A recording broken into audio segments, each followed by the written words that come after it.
The overall goal of the following procedure is to measure the kinetics and progression of the cell cycle.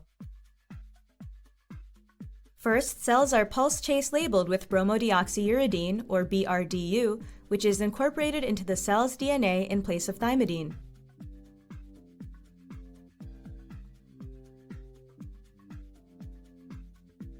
The cells are then immunostained with antibodies against BrdU and analyzed by flow cytometry. Immediately after staining, only cells in S phase are labeled. As the labeled cells progress through the cell cycle to G2, they are detected as having 4N DNA content. Following mitosis, the DNA content is reduced to 2N. Thus, analysis of the fluorescence profiles generated by flow cytometry can be used to determine the kinetics of cell cycle progression.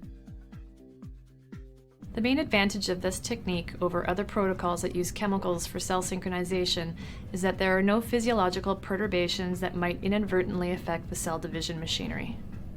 We first used this method when our attempts at studying cell cycle progression rate using chemical synchronization gave us unexpected results that interfered with our analysis.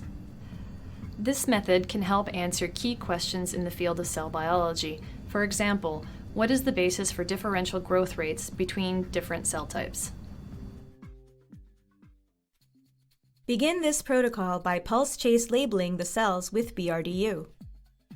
To do this, begin by labeling one 10 cm plate for each time point plus one for each of the following controls: BrdU only, PI only, BrdU negative, PI negative.